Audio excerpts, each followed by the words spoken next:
Você achou que só teriam aulas práticas? Eu também. Mas não. Nessa aula vamos conhecer alguns dos principais mitos que envolvem as representações sobre os surdos e a língua de sinais. Há muitas discussões como devemos nos referir a uma pessoa surda, seja pela nomenclatura surdo ou deficiente auditivo. E essa aula deixará claro essa distinção. Vamos lá?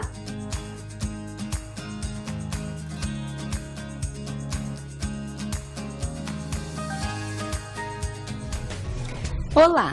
A aula de hoje vai esclarecer sobre uma importante diferença entre surdo e deficiente auditivo. Qual é a diferença? A surdez cultural e a deficiência auditiva não são a mesma coisa. Da mesma forma, surdos e deficientes auditivos não podem ser vistos como sinônimos.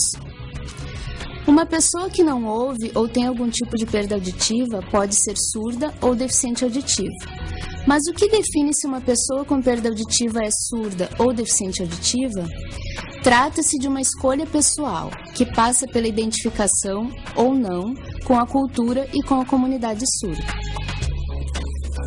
Ele é totalmente surdo. O termo surdo não tem relação alguma com o grau de perda auditiva. O uso do termo surdo está articulado com o entendimento antropológico-cultural da surdez.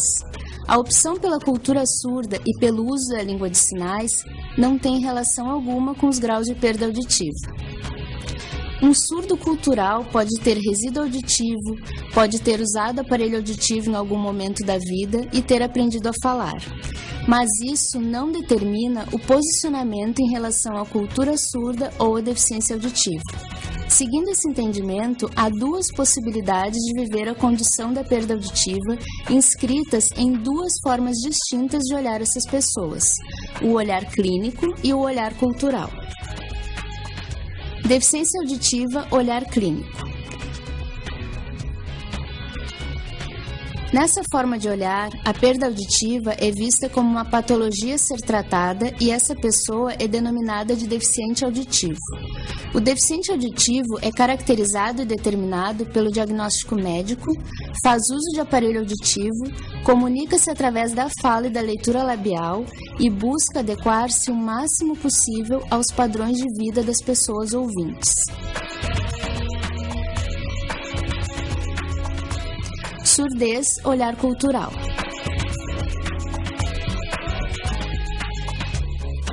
Nessa forma de olhar, a perda auditiva é vista como uma questão cultural, e essa pessoa é denominada de surdo. Nesse entendimento de surdez, o grau de perda de audição é irrelevante. São as escolhas pessoais e de identificação que irão influir na aproximação com a cultura e com a comunidade surda. O surdo comunica-se através da Libras, vivencia a surdez como uma experiência visual e não como uma condição de deficiência. Importante: a surdez cultural e a deficiência auditiva são duas formas diferentes de viver a condição da perda auditiva. Nenhuma das duas é mais correta ou mais legítima do que a outra. São apenas duas possibilidades distintas.